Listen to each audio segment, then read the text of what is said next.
Assalamualaikum warahmatullahi wabarakatuh.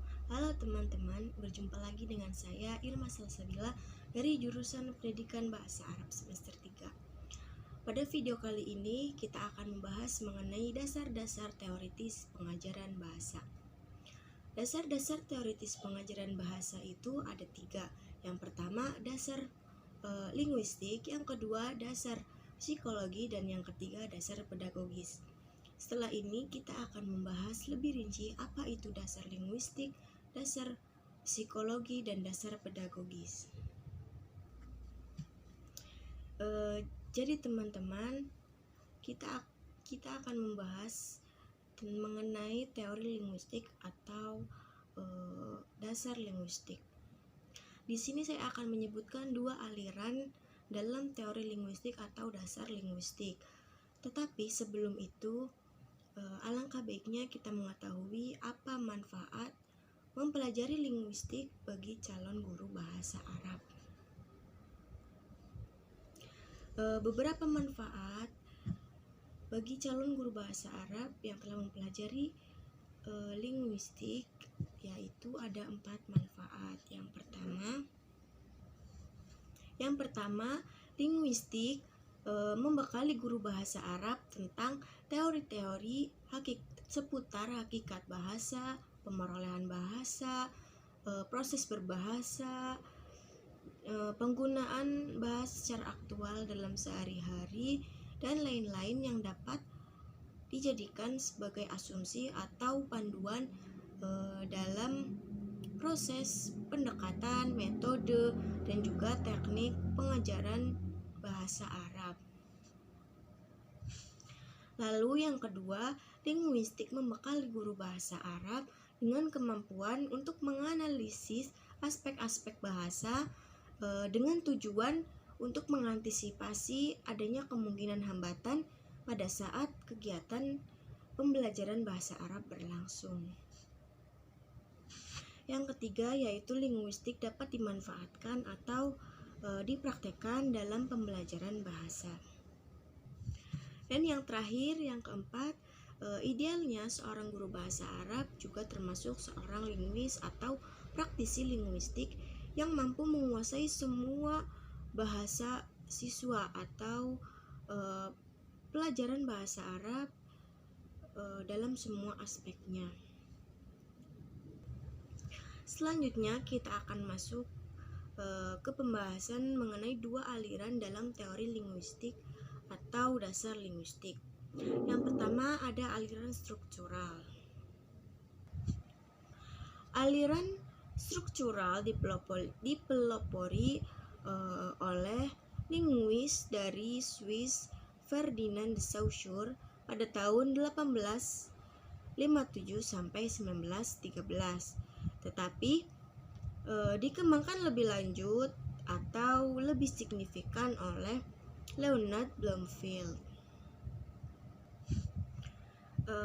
Ada 5 teori menurut madhab aliran struktural. Yang pertama, bahasa itu pertama-tama adalah lisan.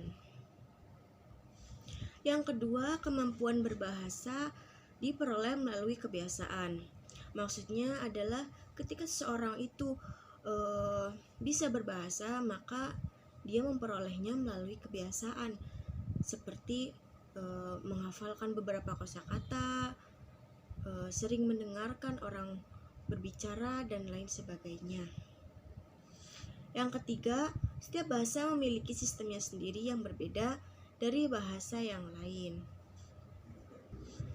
Yang keempat, semua bahasa memiliki sistem yang utuh untuk mengekspresikan maksud dari penuturnya. Dalam kata lain, tidak ada bahasa yang lebih unggul dari bahasa yang lainnya, atau semua bahasa itu setara. Yang kelima yaitu semua bahasa yang hidup berkembang mengikuti perubahan zaman. Jadi setiap bahasa akan berkembang dengan sendirinya melalui perkembangan zaman tersebut. Bahkan kaidah-kaidahnya pun bisa berubah. Dan yang terakhir, keenam, Sumber utama dan pertama dalam kebakuan bahasa adalah penutur bahasa tersebut. Dari teori-teori kebahasaan tersebut bisa ditetapkan berbagai prinsip dari teori tersebut.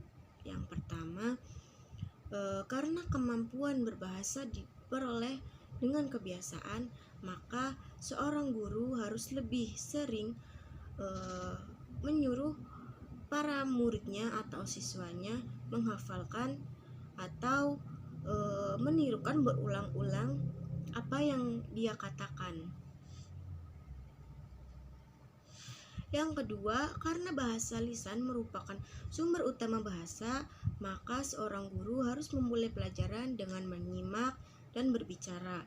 Adapun menulis dan membaca akan dipraktekkan dalam mereka melakukan latihan-latihan soal. Yang ketiga, dasar analisis kontrasif dijadikan dasar pemilihan materi pembelajaran dan latihan-latihan. Yang terakhir, keempat, diberikan perhatian yang besar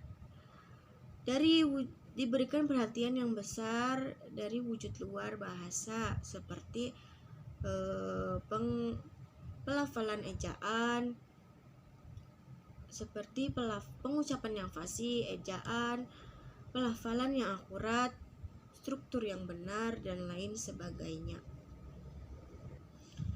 Selanjutnya kita akan membahas keunggulan dan kelemahan aliran struktural. Keunggulan aliran struktural yang pertama, sukses membedakan antara grafem dan juga fonem. Yang kedua,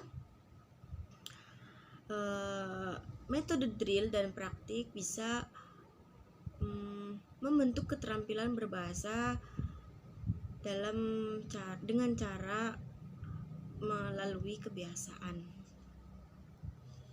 Yang ketiga, kriteria kegramatikalan berdasarkan keumuman sehingga dapat dengan mudah diterima oleh masyarakat awam. Yang keempat, level kegramatikalan rapi, mulai dari morfem kata, frase, klausa, dan juga kalimat. Dan yang terakhir, sesuai berdasarkan fakta atau tidak mereka-reka data. Lalu, apa sih kelemahan dalam aliran ini? Kelemahan dalam aliran struktural yang pertama, bidang morfologi dan sintaksis dipisahkan secara tegas. Yang kedua, metode drill dan praktik sangat memerlukan ketekunan, kesabaran, dan juga sangat menjemukan. Yang ketiga, proses berbahasa merupakan proses rangsang tanggap yang dilakukan secara fisik dan mekanis, padahal manusia bukan mesin. Dan yang keempat, jika kegramatikalan bersifat keumuman, suatu kaidah yang salah pun bisa dibenarkan jika bersifat umum. Dan yang kelima, faktor historis sama sekali tidak diperhitungkan dalam analisis bahasa. Lalu yang terakhir, yang keenam, objek kajian berbahasa sampai level kalimat tidak menyentuh aspek komunikatif. Selanjutnya kita akan membahas aliran yang kedua, yaitu aliran generatif transformasi. Aliran generatif transformasi dipelopori oleh linguis American Noam Chomsky pada tahun 1957, yang pada saat itu mempublikasikan bukunya yang berjudul Language Structures. Adapun teori kebahasaan dalam aliran ini memiliki persamaan dengan aliran struktural. Yang pertama, pada dasarnya bahasa itu adalah ujaran atau lisan. Yang kedua, bahasa memiliki sistem yang utuh untuk mengekspresikan maksud dari penuturnya. Adapun perbedaan di antara kedua aliran tersebut antara lain, menurut aliran struktural, kebahasaan diperoleh melalui kebiasaan, sedangkan menurut aliran generatif transformasi, pemerolehan bahasa diperoleh melalui proses kreatif. Yang kedua yaitu aliran struktural menekankan adanya perbedaan sistem antara bahasa yang satu dengan bahasa yang lain, sedangkan aliran generatif transformasi menekankan adanya banyak kesamaan di antara bahasa-bahasa. Yang terakhir, aliran struktural berpandangan bahwa semua bahasa yang hidup akan berubah pada mengikuti perubahan zaman, sedangkan aliran generatif transformasi berpandangan bahwa yang berubah hanya struktur luarnya saja, jadi struktur dalamnya tidak berubah sama sekali. Selanjutnya kita akan membahas mengenai teori psikologi atau dasar psikologi. Dalam teori psikologi atau dasar psikologi juga terdapat dua aliran atau dua madhab. Aliran yang pertama aliran behaviorisme, sedangkan aliran yang kedua aliran kognitivisme. Lalu apa itu aliran behaviorisme? Aliran behaviorisme dipelopori oleh ilmuwan Rusia Pavlov pada tahun 1849 sampai 1939. Dalam pembelajaran bahasa, madhab behaviorisme melahirkan metode audio dimual. Metode ini memberikan perhatian utama pada latihan, drill, menghafalkan kosakata, teks, bacaan, dan lain sebagainya. Lalu teori behaviorisme memiliki 3 kelemahan, yaitu yang pertama, proses belajar dipandang sebagai kegiatan yang diamati langsung. Yang kedua, proses belajar dipandang bersifat mekanis atau otomatis, sehingga terkesan seperti robot. Dan yang terakhir, ketiga, proses belajar manusia yang dianalogikan dengan hewan. Selanjutnya yang kedua, aliran kognitivisme. Aliran kognitif lebih mementingkan keaktifan dalam pembelajaran. Lalu apa sih tahapan-tahapan belajar menurut aliran kognitivisme? Ada 6 tahapan belajar menurut aliran kognitivisme ini. Yang pertama, panca indera peserta didik. Yang kedua, dari beberapa stimulus seseorang dapat memilih rangsangan yang sesuai dengan minat, motivasi, kebutuhan, dan kemampuannya. Yang ketiga, seseorang menyesuaikan antara stimulus yang telah ia pilih dengan pengalaman-pengalaman terdahulunya. Yang keempat, seseorang memilih salah satu untuk sebagai pengganti yang digunakan untuk merespon stimulus. Yang kelima, seseorang merespon stimulus dari lingkungannya dengan memperhatikan kebutuhan dirinya. Dan yang terakhir, seseorang mempelajari respon ini dan mengulang-ulang di berbagai situasi. Dan yang terakhir adalah dasar pedagogi atau teori pedagogi. Dasar pedagogi lebih merujuk pada teori pengajarannya, di mana guru berusaha memahami bahan ajar, mengenal siswa, dan menentukan cara bagaimana dia akan mengajar siswa tersebut. Selanjutnya kita akan masuk ke poin terakhir, hakikat pembelajaran bahasa Arab sebagai bahasa asing.